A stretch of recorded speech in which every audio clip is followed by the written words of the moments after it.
Muy bien, acompáñenme por favor en su Biblia al capítulo 20 del primer libro de Samuel.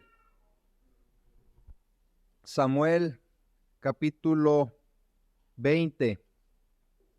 Hoy es domingo 21 de mayo de 2023 y he titulado este mensaje Lealtad a toda prueba.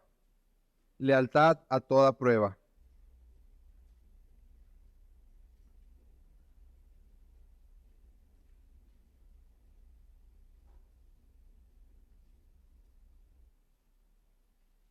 Oremos. Amado Padre, nuevamente, Señor, nos disponemos de todo corazón para recibir tu palabra. Tu palabra es vida. Tu palabra vivifica. Tu palabra, Señor, nos ayuda para vivir la vida que tú nos has otorgado en Cristo. Gracias, Señor, por tu palabra y por tu Espíritu Santo que nos ayuda a comprenderla, pero sobre todo a ser transformados por medio de ella. Glorifícate, Señor, a través de la exposición de tu palabra. Te lo ruego en Cristo Jesús. Amén. El Señor Jesús dijo que los cristianos seríamos conocidos como sus discípulos a través de la manifestación del amor de los unos con los otros. Esto en Juan 13:35. ¿Y cómo nos manifestamos ese amor? El Nuevo Testamento complementa esto brindando una serie de exhortaciones de los unos a los otros. Habla que debemos edificarnos los unos a los otros. También aceptándonos, amonestándonos, manteniendo la unidad, siendo amables, sometiéndonos, estimándonos, no mintiendo los unos a los otros, soportándonos, enseñándonos, consolándonos, animándonos, exhortándonos, perdonándonos, orando unos por los otros y de muchas otras maneras. Y es solo como miembros de la Iglesia de Dios que podemos llevar a cabo todas estas acciones de los unos con los otros en una relación establecida no por voluntad humana, sino por la voluntad de Dios al salvarnos y colocarnos dentro de su familia. Es una relación de pacto, porque se origina en el nuevo pacto del cual Jesucristo es el mediador y su muerte en la cruz, la base de su promesa de perdón de los pecados y el restablecimiento de la comunión con Dios. Bajo este nuevo pacto, participamos en la herencia de Cristo y disfrutamos de una nueva y permanente relación con Dios y los unos con los otros como miembros del cuerpo de Cristo.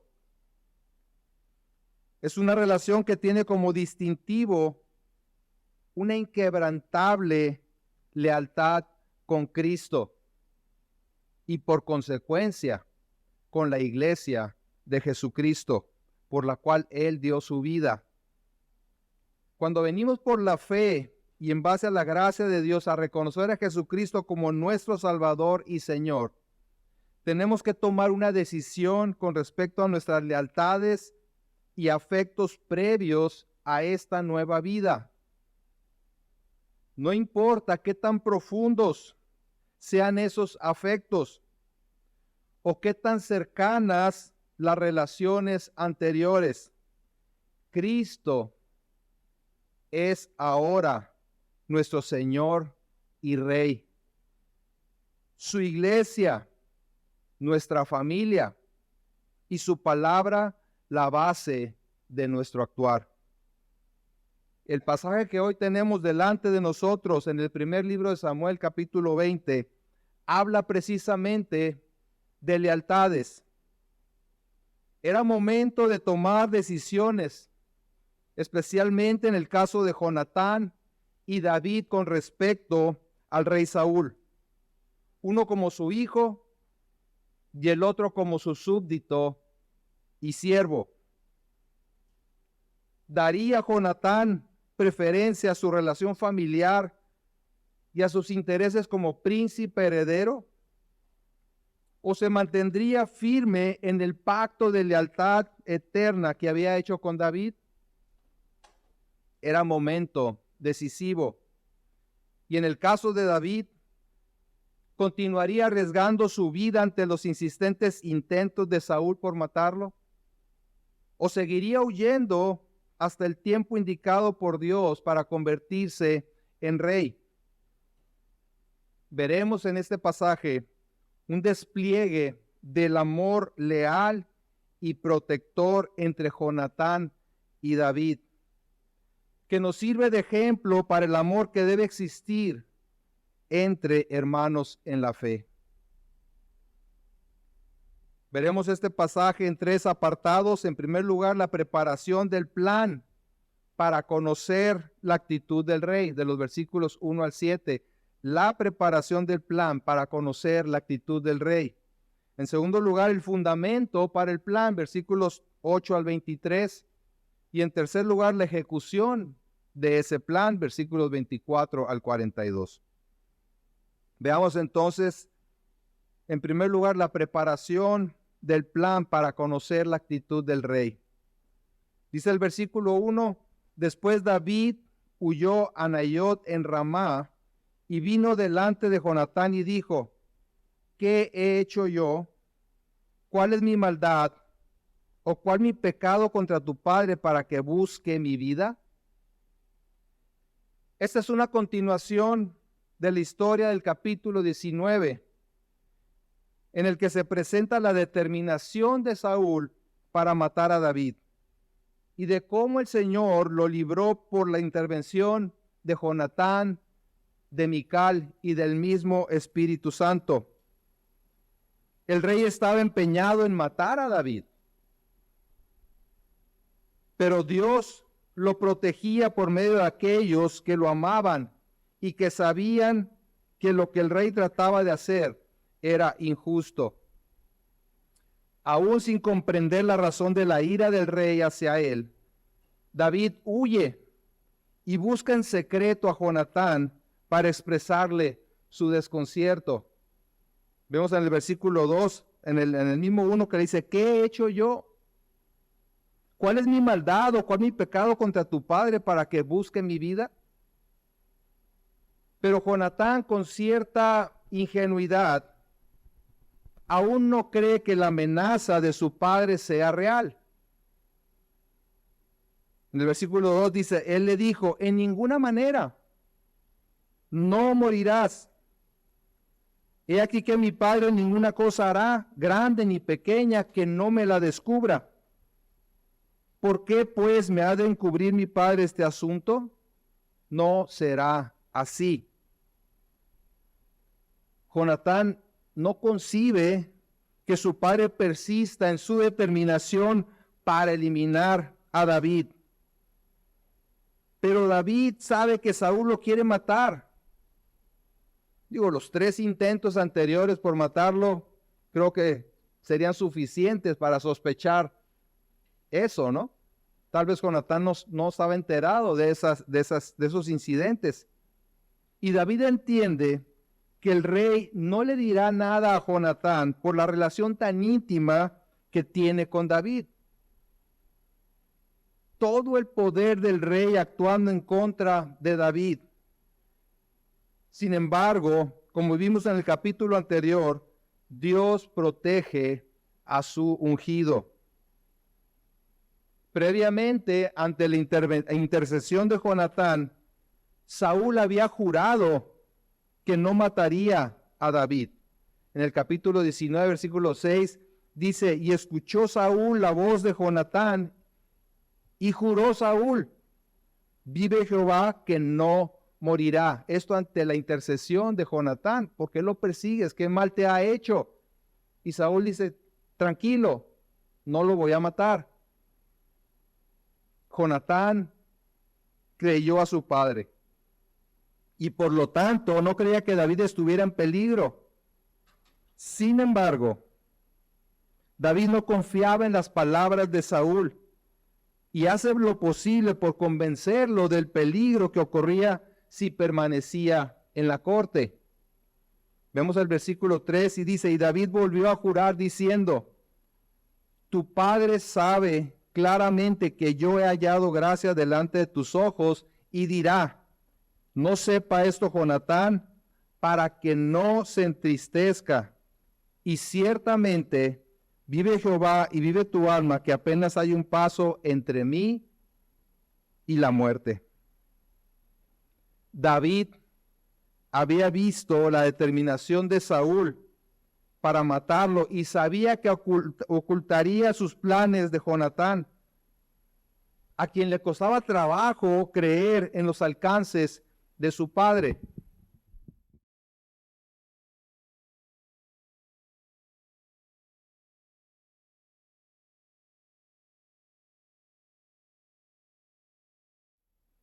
Es bueno que no pensemos lo peor de una persona, pero tampoco nos podemos confiar demasiado si esa persona ha mostrado no ser fiable. Más tardó Saúl en asegurarle a su hijo que David no moriría que lanzar toda una ofensiva para hacerlo. David obviamente temía por su vida y le dice a Jonatán, apenas hay un paso entre mí y la muerte. Es decir, mi vida corre peligro constantemente. ¿Y qué vamos a hacer? Y Jonatán dijo a David en el versículo 4, lo que deseare tu alma, haré por ti. Ahí estaba Jonatán, más que un hermano para David, diciéndole, yo te voy a respaldar. En otras palabras, Jonatán expresa su lealtad a David por el pacto que habían hecho anteriormente. Y esto iba en contra de lo que se esperaba del príncipe heredero del trono y los enemigos del rey, demostrando que la relación entre Jonatán y David trascendía los lazos familiares y políticos. Así que juntos idean un plan para conocer la actitud actual del rey hacia David, pensando tal vez que la experiencia que vivió con los profetas le había cambiado el corazón. Versículo 5 dice, y David respondió a Jonatán, he aquí que mañana será nueva luna, y yo acostumbro sentarme con el rey a comer, mas tú dejarás que me esconda en el campo hasta la tarde del tercer día. La luna nueva marcaba el comienzo de un nuevo mes, y era una ocasión para varias festividades. A pesar de los conflictos, David seguía siendo súbdito del rey, seguía siendo yerno del rey y un guerrero estimado, y se esperaba que se uniera al rey en su mesa. El plan de David tenía como propósito averiguar si las intenciones asesinas de Saúl hacia él persistían. Él estaba aún escéptico, pero creo que quiso que Jonatán se convenciera de las intenciones de su padre. Vemos aquí la importancia de siempre esperar que Dios cambie el corazón del que está atrapado en el pecado. Y por otro lado, la oportunidad que Dios en su misericordia también le da al ofensor para arrepentirse. Una y otra vez, Dios le había dado la oportunidad a Saúl para arrepentirse, pero no lo hizo. La reacción de Saúl ante la ausencia de David en esa festividad sería indicativa de sus intenciones. Versículo 6 dice, si tu padre hiciera mención de mí, dirás, me rogó mucho que lo dejase ir corriendo a Belén su ciudad, porque todos los de su familia celebran allá el sacrificio anual. Si él dijere, bien está, entonces tendrá paz tu siervo. Mas si se enojare, sabe que la maldad está determinada de parte de él. Y observemos que David se dirige a Jonatán como su siervo, ya que era el príncipe heredero al trono, y David, aunque había sido ungido para ser el futuro rey, aún era un sirviente en la corte.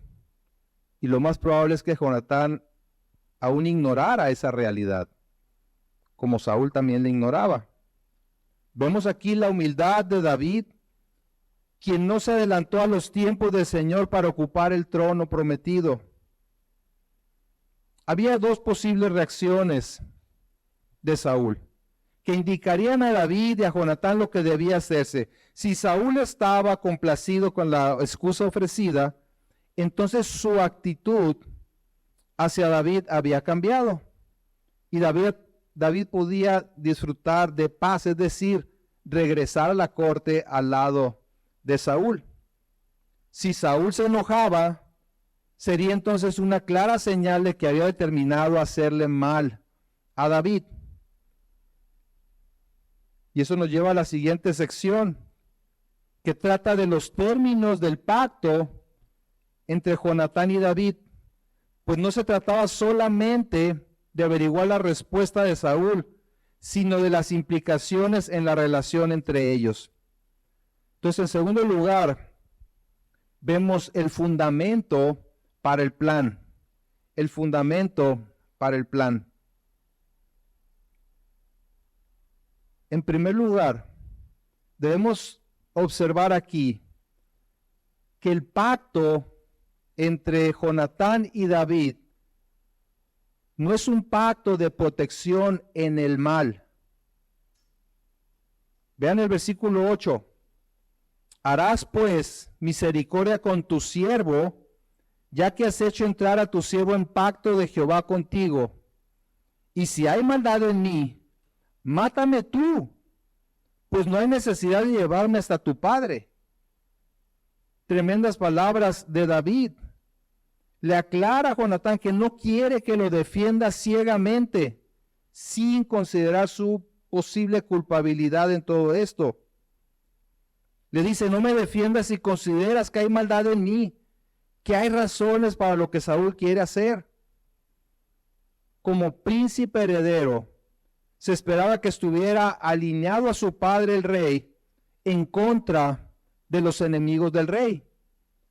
Pero Jonatán conoce a David y sabe de su inocencia y de la perversidad de su padre. Es común, ¿verdad?, entre los seres humanos hacer pactos de protección en actividades muchas veces ilícitas. Algunos políticos corruptos o empleados en diversas empresas se protegen entre ellos. Hombres y mujeres hacen pacto para taparse unos a otros en sus acciones pecaminosas. Pero el pacto realizado entre Jonatán y David era puro, no para el mal, sino para preservar su vida del maligno, y esa debe ser la forma de actuar entre hermanos en la fe. En este entendido, Jonatán le asegura a David que no tiene de qué preocuparse, no lo traicionará. Entonces, en segundo lugar, es un pacto hecho delante de Dios, prometiéndose mutua protección y cuidado. No era un pacto para cubrirse en lo malo, pero sí era un pacto hecho delante de Dios, prometiéndose mutua protección y cuidado. Vean el versículo 9. Y Jonatán le dijo, nunca tal te suceda. Antes bien, si yo supiere que mi padre ha determinado maldad contra ti, ¿no te lo avisaría yo? Es decir, antes de ponerme del lado de mi padre en algo injusto, estoy de tu lado. Es la afirmación de Jonatán hacia David. Es la lealtad manifestada para su hermano. Versículo 10 dice, dijo entonces David a Jonatán, ¿quién me dará aviso si tu padre te respondiere ásperamente? Y Jonatán dijo a David, ven, salgamos al campo, y salieron ambos al campo. Entonces dijo Jonatán a David: Jehová, Dios de Israel, sea testigo. Cuando le haya preguntado a mi padre mañana a esta hora, o el día tercero, si resultare bien para con David, entonces enviaré a ti para hacértelo saber. Pero si mi padre intentare hacerte mal, Jehová haga así a Jonatán, y aún le añada, si no te lo hiciere saber, y te enviare para que te vayas en paz. Y esté Jehová contigo como estuvo con mi padre. 2 veces Jonatán pone a Dios como testigo, refrendando su firme compromiso para proteger a David. Pero además, observen que es un pacto que trasciende las circunstancias actuales. Es un pacto que trasciende el aquí y el ahora. En el versículo 13, la segunda parte dice: y esté Jehová contigo como estuvo con mi padre. Para Jonatán, pedir que el Señor estuviera con David como lo había estado con Saúl, era pedir que David se convirtiera en rey. Y pudiera ser que Jonatán estuviera haciendo una predicción, que estuviera diciendo: el Señor estará contigo como lo estuvo con mi padre. Entendidas de esta manera, las palabras de Jonatán expresan una confianza de que David sería rey. Él lo tenía muy claro. Y esto va en armonía con lo que expresa a continuación. La perspectiva de Jonatán en esta conversación es para el futuro. Él está viendo a David como el futuro rey, y más allá de David, viendo realmente al Mesías. Y en base a eso le pide misericordia tanto para él como para su descendencia. Vean el versículo 14, dice: si yo viviere, harás conmigo misericordia de Jehová para que no muera, y no apartarás tu misericordia de mi casa para siempre. Cuando Jehová haya cortado uno por uno los enemigos de David de la tierra, no dejes que el nombre de Jonatán sea quitado de la casa de David.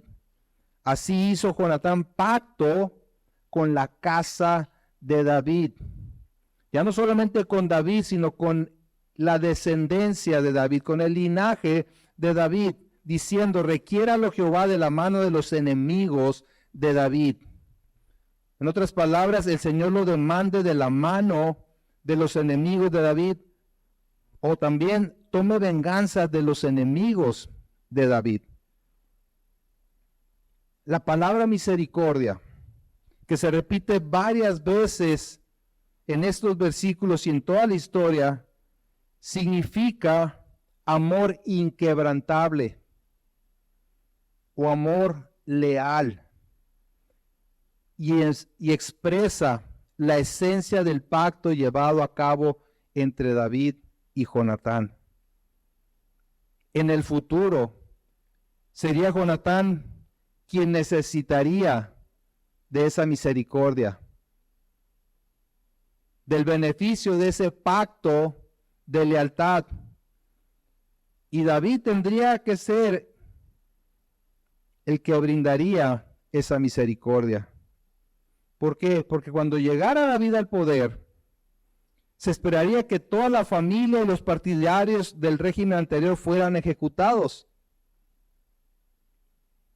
Jonatán es plenamente consciente de que ha renunciado a su trono en favor de David y que se encontraba en una posición ambigua si sobrevivía a la instalación del nuevo rey. Jonatán no vivió, más bien dicho, para el tiempo en el que David se convirtió en rey. Murió antes. Pero David buscó al único descendiente de Jonatán que había sobrevivido, a Mefiboset. Y más adelante, en el segundo libro de Samuel, narra cómo David buscó activamente a un descendiente de Jonatán para hacer misericordia con él. Y lo hizo con Mefiboset. en el capítulo 9 y versículo 5 del segundo libro de Samuel, dice, entonces envió el rey David y le trajo de la casa de Maquir, hijo de Amiel, de Lodebar. Y vino Mefiboset, hijo de Jonatán, hijo de Saúl, a David, y se postró sobre su rostro e hizo reverencia. Y dijo David, Mefiboset, y él respondió, he aquí tu siervo. Y le dijo David, no tengas temor, porque yo a la verdad haré contigo misericordia por amor de Jonatán tu padre. Y te devolveré todas las tierras de Saúl tu padre, y tú comerás siempre a mi mesa. David cumplió la promesa hecha a Jonatán. Aquello que él le pidió, porque sabía que muy probablemente no viviría él para ese tiempo. Entonces, en esa conversación de David con Jonatán, Jonatán estaba hablando y actuando con una perspectiva clara del futuro. Él seguía siendo el hijo del rey y David era el súbdito del rey. Pero no le importó ponerse en contra de su padre, ya que Dios le había dado el discernimiento para reconocer al futuro rey y estaba decidido a no ser encontrado como su enemigo. Lo peor que podía hacer era ponerse en la posición de enemigo del nuevo rey. Así es que le hace jurar una vez más para refrendar ese pacto. En el versículo 17 dice, y Jonatán hizo jurar a David otra vez, porque le amaba, pues le amaba como a sí mismo. Entonces, habiendo refrendado el pacto entre ellos, David y Jonatán preparan el plan para comunicarse de manera secreta. Vean el versículo 18. Luego le dijo Jonatán, mañana es nueva luna, y tú serás echado de menos, porque tu asiento estará vacío. Estarás pues 3 días y luego descenderás y vendrás al lugar donde estabas escondido el día que ocurrió esto mismo, y esperarás junto a la piedra de Esel. Y yo tiraré 3 saetas hacia aquel lado como ejercitándome al blanco. Luego enviaré al criado diciéndole, ve, busca las saetas. Y si dijera al criado, he allí las saetas más acá de ti, tómalas. Tú vendrás, porque paz tienes y nada malo hay, vive Jehová. Mas si yo dijera al muchacho así, he allí las saetas más allá de ti, vete, porque Jehová te ha enviado. En cuanto al asunto de que tú y yo hemos hablado, esté Jehová entre nosotros dos para siempre. Se ponen de acuerdo, hay unas señales ahí escondidas, ¿no?, en este ejercicio para poderle comunicar a David el resultado de la actitud del rey. Y era un momento decisivo para ambos, pero especialmente para Jonatán, pues tendría que mantenerse en su promesa de advertir a David acerca de la actitud de su padre. O podía retractarse y ponerle una trampa a David, considerando que Jonatán era el legítimo heredero al trono. Sin embargo, hemos visto que en la conversación de Jonatán con David existe una clara perspectiva del futuro reino y el futuro rey. Y es en base a eso que Jonatán definió su lealtad. Saúl era su padre y además el rey en turno, pero no continuaría de su lado si persistía en su maldad. Era un momento decisivo para Jonatán y su postura estaba definida, perseverando en el pacto llevado a cabo con David, a quien reconocía como el futuro rey. Nosotros, tú y yo, también enfrentamos peligros y enemigos reales. Y es por eso por lo que debemos tener una perspectiva eterna de la vida. Si nos dejamos llevar y amedrentar por las amenazas de este mundo, pondremos en riesgo nuestra lealtad y confianza para con el Señor. Entonces es necesario que te preguntes dónde está puesta tu lealtad y tu confianza. El Señor Jesús dijo unas palabras tremendas que deben hacernos realmente considerar y temblar ante ellas. En Lucas 14:26 dice: si alguno viene a mí y no aborrece a su padre y madre y mujer e hijos y hermanos y hermanas, y aún también su propia vida, no puede ser mi discípulo.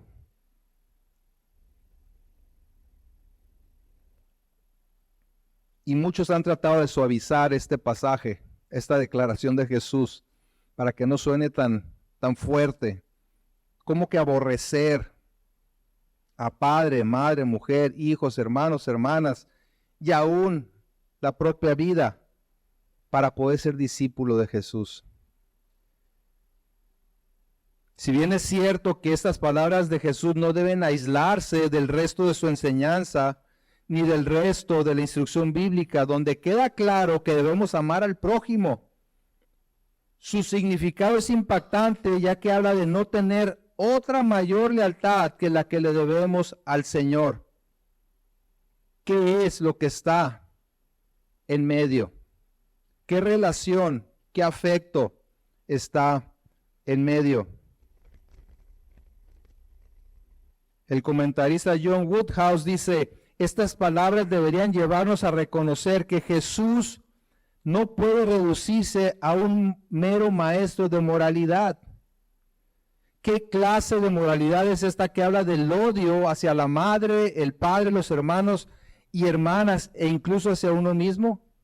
Si tratamos la enseñanza de Jesús como mera instrucción ética, no podremos comprender estas palabras.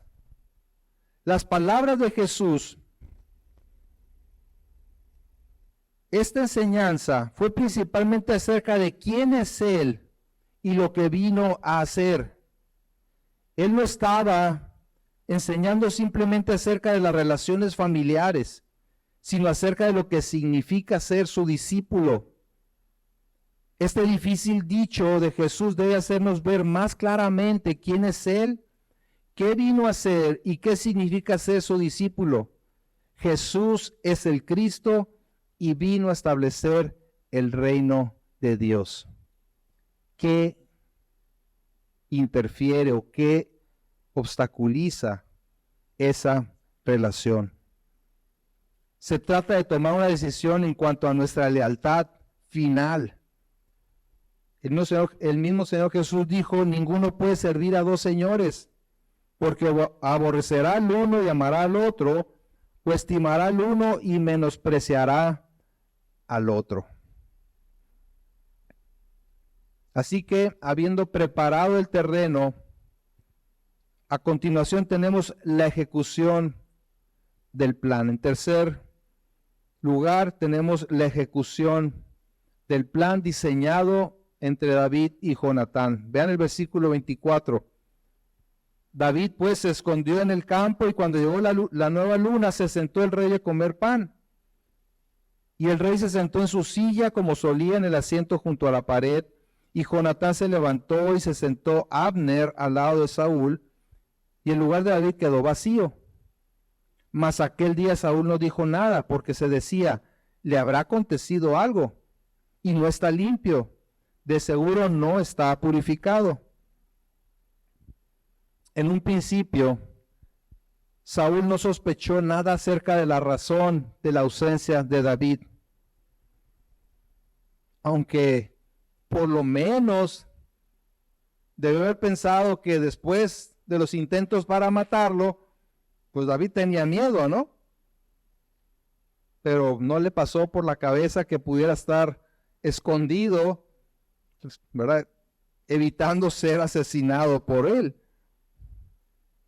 Que a poco esperaba que David se sentara tranquilamente a su lado después de los abiertos intentos para matarlo. Esto habla de la decadencia espiritual del rey. Saúl atribuyó la ausencia de David a no estar preparado ceremonialmente para la fiesta. Para el segundo día de la fiesta las cosas cambiaron y Saúl preguntó directamente a Jonatán por David. Y es entonces que Jonatán presenta la excusa que había planeado, que David le había dicho. Versículo 27 dice, al día siguiente, el segundo día de la nueva luna, aconteció también que el asiento de David quedó vacío. Bueno, el primer día, posiblemente por una situación ahí de no estar preparado ceremonialmente para ello, pues no se presentó David. Pero el segundo día, tampoco. Y Saúl dijo a Jonatán, su hijo, ¿por qué no ha venido a comer el hijo de Isaí hoy ni ayer? Y Jonatán respondió a Saúl, David me pidió encarecidamente que le dejase ir a Belén, diciendo, te ruego que me dejes ir, porque nuestra familia celebra sacrificio en la ciudad, y mi hermano me lo ha mandado. Por lo tanto, si he hallado gracia en tus ojos, permíteme ir ahora para visitar a mis hermanos. Por esto, pues, no ha venido a la mesa del rey. Varias cosas que debemos observar aquí. En primer lugar, Saúl parece evitar el nombre de David, refiriéndose a él como el hijo de Isaí. Ya lo despersonaliza un poco. En segundo lugar, al darle permiso a David para ausentarse, Jonatán ha puesto a prueba la relación de su padre consigo mismo. ¿Sí? ¿Quién era Jonatán para darle permiso a un súbdito del rey para ausentarse? Y en tercer lugar, David había inventado una respuesta que Jonatán iba a dar en este punto. Sin embargo, Jonatán le agregó de su cosecha. En la versión original, del versículo 6, el plan era que dijera lo siguiente, me rogó mucho que lo dejase ir corriendo a Belén, su ciudad, porque todos los de su familia celebran allá el sacrificio anual.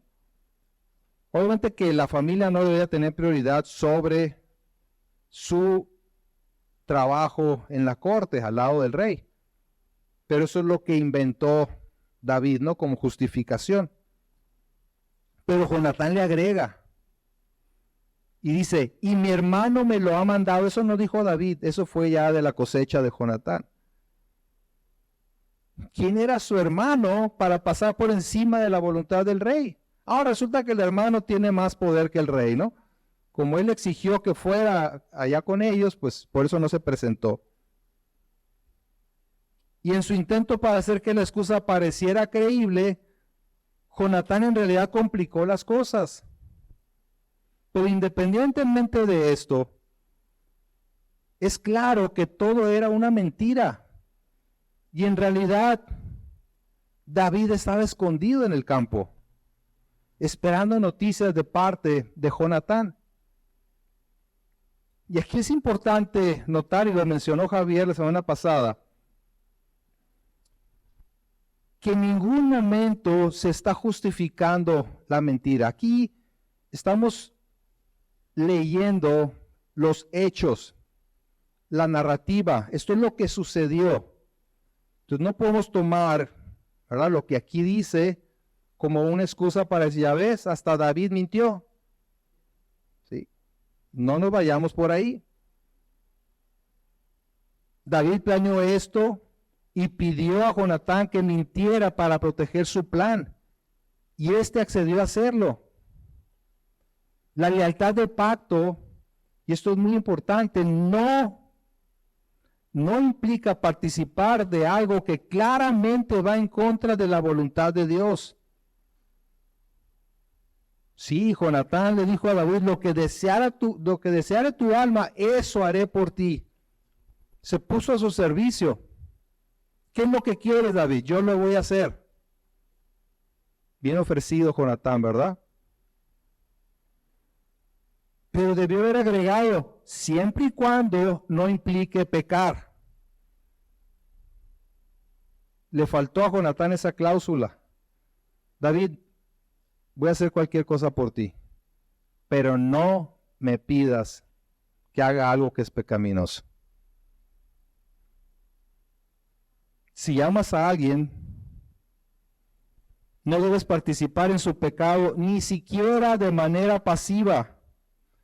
Más bien debes confrontar a esa persona para que haga las cosas conforme a lo que la Biblia establece.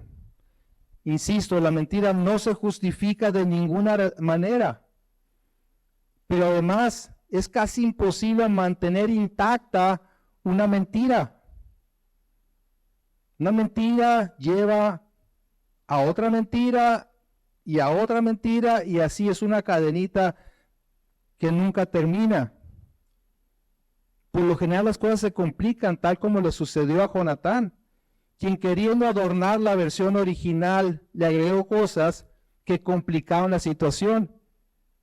Y esto prendió la luz en Saúl. Vean el versículo 30. Entonces se encendió la ira de Saúl contra Jonatán y le dijo: hijo de la perversa y rebelde,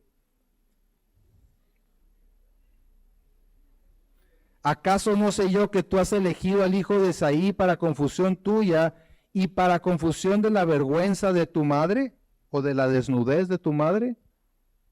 Porque todo el tiempo que el hijo de Isaí viviere sobre la tierra, ni tú estarás firme, ni tu reino. Envía pues ahora y tráemelo. ¿Por qué?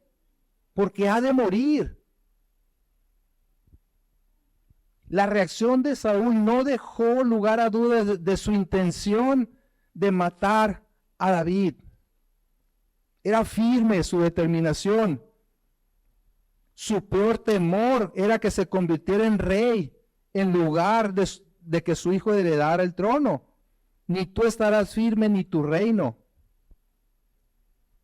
Saúl consideraba una traición al linaje real que Jonatán se asociara tan estrechamente con David, y lo ataca no solamente con estas palabras fuertes, sino que le arroja la lanza que tenía en su mano.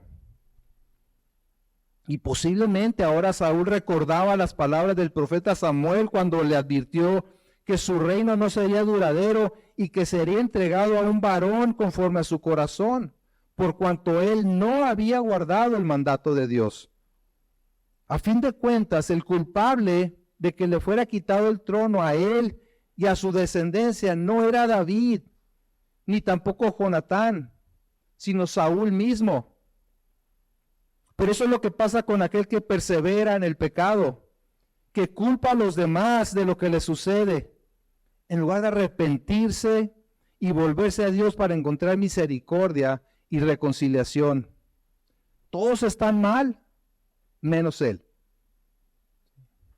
Hasta la pobre de la esposa de Saúl pagó los platos rotos, ya que en palabras del rey dio a luz a un hijo rebelde y perverso, que es lo que realmente significa. Pero a ver, ¿quién era realmente el rebelde y perverso? Saúl. Ah, no, pero hay que culpar a otros, ¿verdad? La lealtad de Jonatán hacia David había quedado clara en la mente de Saúl, quien ante la ira de su padre hace un intento más por disuadirlo para que no continuara con el ataque hacia David. Vean el versículo 32, o sea, Jonatán adorado, ¿verdad? O sea, no se queda ahí, insiste. Y Jonatán respondió a su padre Saúl y le dijo: ¿por qué morirá? ¿Qué ha hecho? Entonces Saúl le arrojó una lanza para herirlo, de donde entendió Jonatán que su padre estaba resuelto no solamente a matar a David, sino todo aquel que se interpusiera en el camino.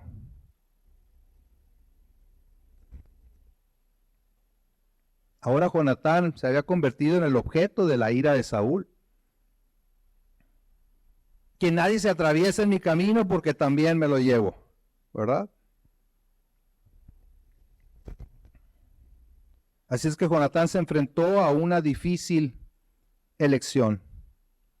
Debía elegir entre David y su padre, quien aún era rey.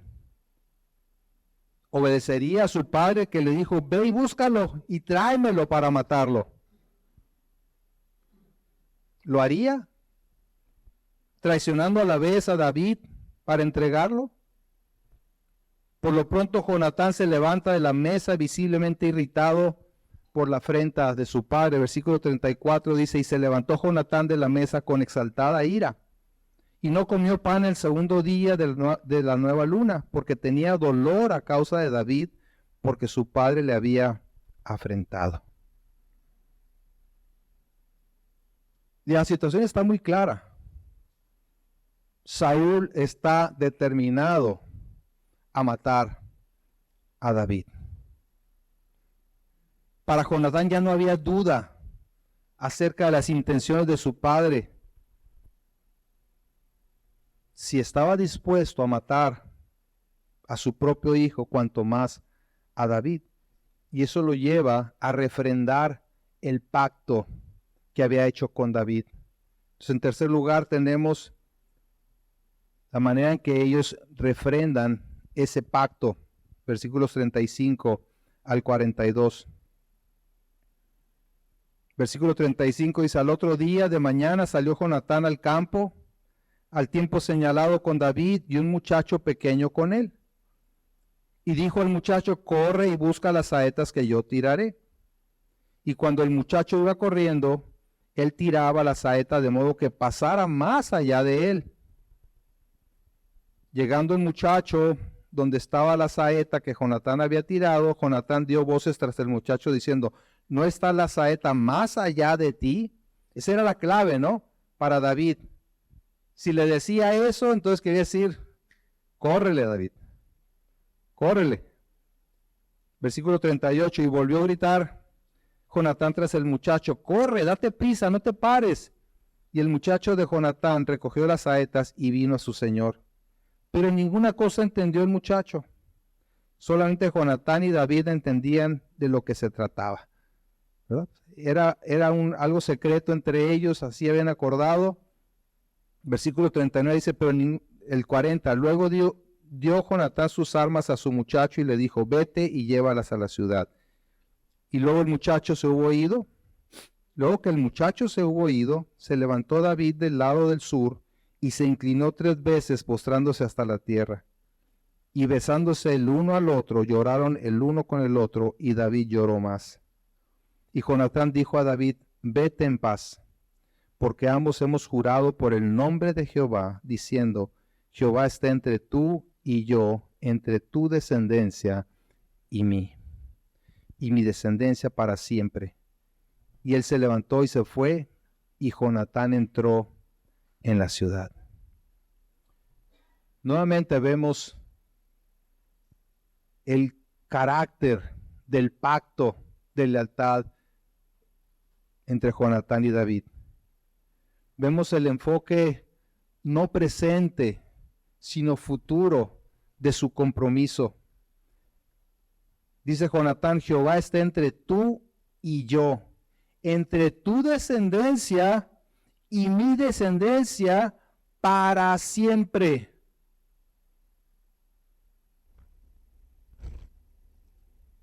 Y anteriormente en el versículo 23 había dicho, en cuanto al asunto que tú y yo hemos hablado, esté Jehová entre nosotros dos para siempre.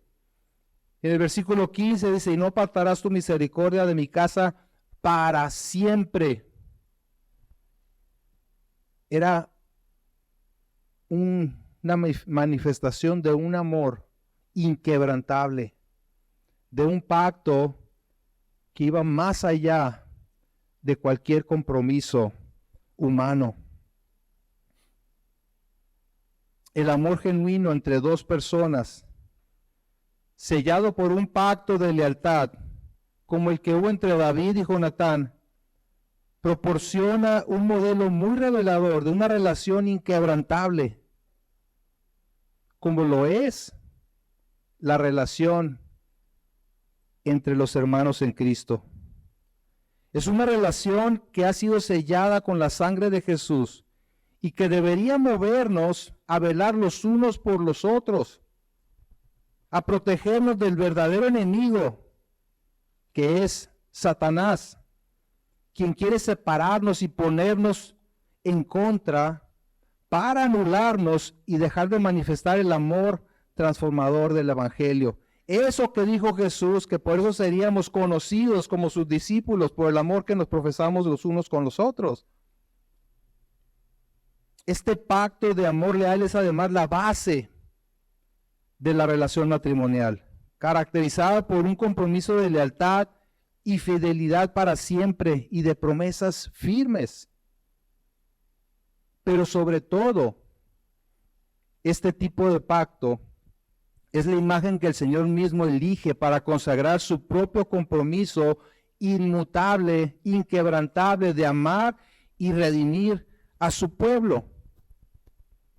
En Jeremías 31:2 dice: así ha dicho Jehová, el pueblo que escapó de la espada halló gracia en el desierto, cuando Israel iba en busca de reposo.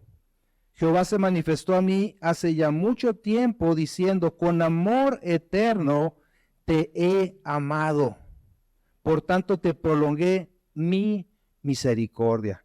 Y nuevamente esta palabra misericordia, que significa amor leal, amor inquebrantable.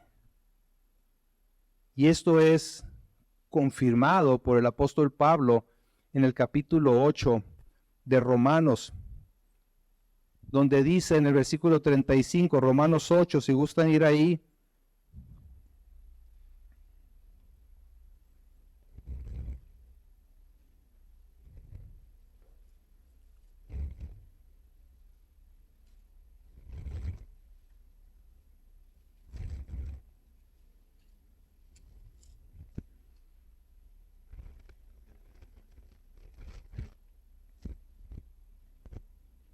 Romanos 8:35 dice: ¿quién nos separará del amor de Cristo?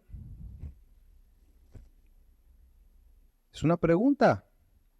¿Quién nos separará del amor de Cristo? ¿Tribulación? ¿O angustia? ¿O persecución? Todas estas cosas David las estaba sufriendo. ¿O hambre? ¿O desnudez? ¿O peligro? ¿O espada? ¿O lanza? Le agregaría yo, ¿verdad? La lanza de Saúl. Como está escrito, por causa de ti somos muertos todo el tiempo. Somos contados como ovejas de matadero. Antes, en todas estas cosas, somos más que vencedores por medio de aquel que nos amó. Por lo cual, estoy seguro de que ni la muerte, ni la vida, ni ángeles, ni principados, ni potestades, ni lo presente, ni lo porvenir, ni lo alto, ni lo profundo, ni ninguna otra cosa creada nos podrá separar del amor de Dios que es en Cristo Jesús, Señor nuestro. ¿Qué cosa nos podrá separar de Él? ¿Quién nos podrá separar de Él? Ninguna cosa creada, dice. Ni nosotros mismos, si fuimos sellados en Cristo, no nos va a dejar que nos separemos de Él. ¿Sí? Qué maravillosa seguridad podemos tener si descansamos en el amor de Dios que es en Cristo Jesús. Nada ni nadie nos podrá separar de este amor de pacto. Así que lo primero que debes preguntarte es si estás en este pacto de amor eterno por la mediación de Jesucristo, quien dio su vida en rescate por los pecadores. ¿Te consideras un pecador que está imposibilitado para acercarse al Dios Santo? ¿Crees que Jesucristo se hizo hombre para vivir como uno de nosotros, pero sin pecado? Y estando en esa condición, entregar su vida mediante la muerte de cruz como pago por tus pecados. ¿Crees que Dios lo resucitó al tercer día venciendo al pecado y a la muerte, y que hoy vive para interceder por los que vienen a Él por la fe? Si no lo has hecho, hoy es el día. Hoy es el día de tu salvación. Acude a Dios, que en su misericordia extiende este regalo de su Hijo en un intercambio injusto, el justo por los pecadores, para que nuestros pecados fueran llevados por Él. Ahora, si estás por la fe en Cristo en el pacto de amor eterno, gózate y alégrate, porque no hay nada que te pueda separar del amor de Dios que es en Cristo Jesús. Nada. Y vive manifestando tu lealtad al que dio su vida para librarte de la condenación eterna, siendo obediente a su palabra y dando testimonio de ello mediante tu amor por tus hermanos en la fe. Oremos. Padre, gracias, Señor, por ese amor inquebrantable, por ese pacto de amor leal en Jesucristo, por el cual tú nos has salvado.